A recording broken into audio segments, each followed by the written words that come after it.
Good morning again. This is Dr. Bill White with the American Orthodontic Society, and I want to talk to you about the birth of this tooth uprighting spring. We developed this spring about 46 years ago, and I'll show you how it came about, and we did it on this particular case that you'll see us working on here. Is a young lady, a real nice young lady, but she had quite a bit of crowding in the lower anterior teeth and some in the upper, and we extracted her first bicuspids and went through the case. And as we finished up, and by the way, she had a tremendous amount of fluorosis in the teeth, and you could hardly get anything to stick to the teeth very much, but we didn't have any good bonding agents at the time, and the only thing we could bond with was dry it out and etch it and put some acrylic powder and liquid and build it up that way and stick the acrylic to the teeth. So that's what we had to do on this particular situation. Now we'll jump through this pretty quick. We had to use bands back then, and we're separating the 6-year molars, and the third molar on the lower right side was crowded out, and really it was tilted forward more than 45 degrees. I'll show it to you here in just a minute. And here it is. And so I saw all this space that we had behind that tooth, and I thought, well, it would be nice if I could upright that tooth and it had a tooth up above to come down and function against it.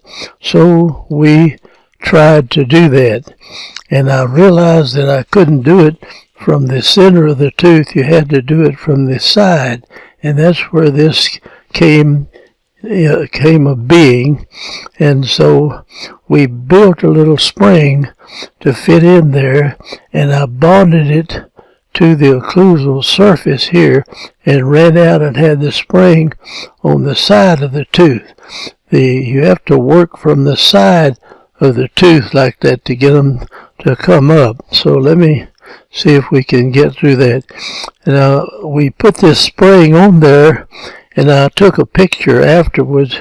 We bonded this portion down in the occlusion, and then I came out here, I had it activated, and after I got it bonded good, I cut this wire, and then I took this portion that came out over here, came back to the picture like that, and that's all we had.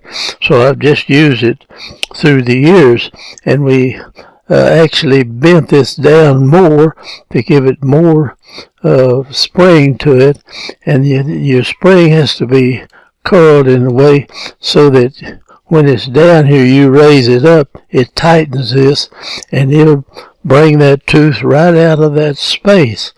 Now let me get in here. We bonded it on, but I had to be very careful not to get bonding material on the back, except this bonding material was nothing but acrylic powder and liquid that we bonded it to that tooth. Then I raised it up and just laid it in a trough right in here, and watch what it does to that tooth. It actually just takes the thing out of there, and there it is from the upper view. And now we'll go through the rest of this, taking the stuff off. But here the tooth is now. It has come completely up, and it bumps probably the upper tooth anyway. It's straightened out like that, and this is that same spring coming over here laying in this tooth. And so I realized that this is really the way to do it, but you need to work from the side. Now when we came out with bonding, good bonding material, all we do is put a little tube on the side here and come out with a spring, however many you want, and can upright any tooth I've tried to. We've not found a single tooth we could not upright like that. And if it was ankylosed, you had to break it loose, of course, to upright it. You couldn't upright what is ankylose, but if you broke it loose and you had this on it, we were able to upright ankylose teeth to some extent anyway. So let me go on finish this case up and not take too much time. We got it up there, separated it. You can see the brass separator we used back then, and we banded that wisdom tooth. We had the second molar and the first molar, and I took out the bicuspid right here. And we always try to save the wisdom teeth if we do have to take a bicuspid. Actually, it came out right between the cuspid and the first bicuspid, right in there. And this is where we started with the making these uprighting springs, and we, honest to God, have not found a tooth we couldn't upright since then. So we'll go through this and show. There it is, a little bit better, and I'll run through the rest of it right quick. We had the whole case banded up, and there that tooth is after we banded it and lined it up like that. She had a long jaw back in here, so we were able to use the wisdom tooth and had plenty of room. The other side we saved the lower wisdom tooth, but she had lost the tooth above. It wasn't quite the same as the lower right side. Now this is a mirror shot. We stick a mirror in the mouth, you see, and this is a picture off of the mirror that you're looking at here, so it gives you a direct shot at looking at the mirror right there. Now we finished the case up. You see it's got tremendous fluorosis in there, and there's not a whole lot you can do to that. We closed all the space, but there that tooth is sitting back there in the back, and you saw how it looked to start with. And here we close the band space with elastic, you see. We had to use that and close it all up, and then you said, oh, thank you, God, if you got them together and they look pretty nice, you took an impression real quick.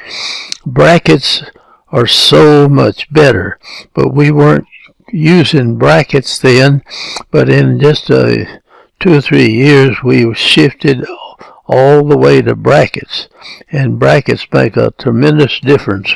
But here that tooth is right there, and the one on this side wasn't impacted as bad. We didn't do it, but we got both those lower wisdom teeth in.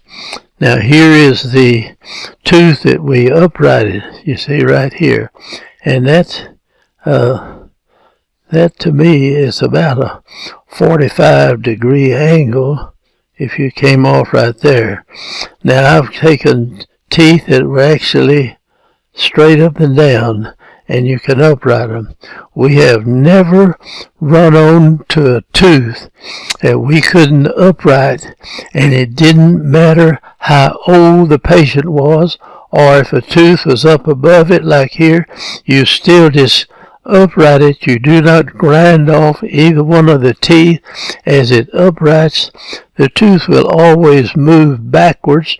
The root's in the bone structure, and as it moves up, it bumps the tooth above it, and it'll keep it lined up, and the tooth will come in and be lined up like that, and then you bring it forward a little bit after you get it up. You'll show that. I'm going to show several videos here of several cases we had, have a little different angle on it, and show you a little bit more about uprighting the teeth.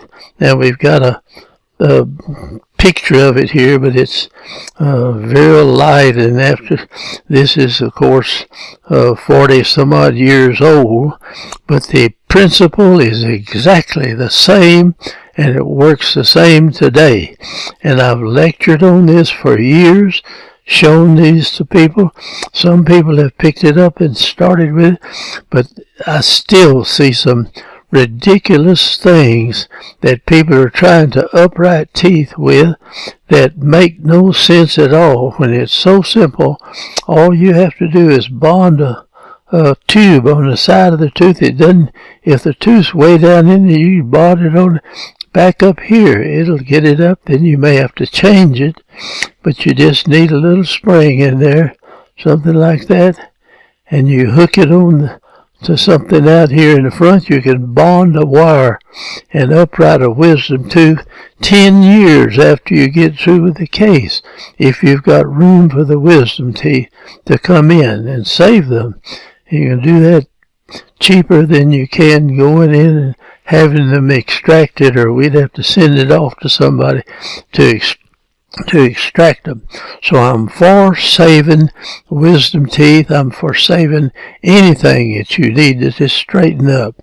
Now we've got a case that we closed all the spaces up on an adult. It's really had thousands of people look at it, and we use this principle of uprighting teeth like that. So I hope that you'll get something from this, and I'm going to run through finish the case up and show you. There it is at the end of the case, and it is much better to save this tooth. Now people look at that and think, well, why save the wisdom tooth? The wisdom tooth is in a better chewing position than any tooth. It's the actual muscles that close in here are right over the wisdom tooth. And so they are good teeth. They're made at the same factory, and we ought to keep them. And if something goes wrong with one out here, you can move these up in and fill the space up and just not have anything back there like you'd have it if you'd extracted it to start with. So I'm going to close out here, and thank you for watching. I hope you'll join our group and subscribe to our videos, and we hope to see you again. So I'm going to say goodbye, and I will close this out. So thank you for watching. Bye-bye.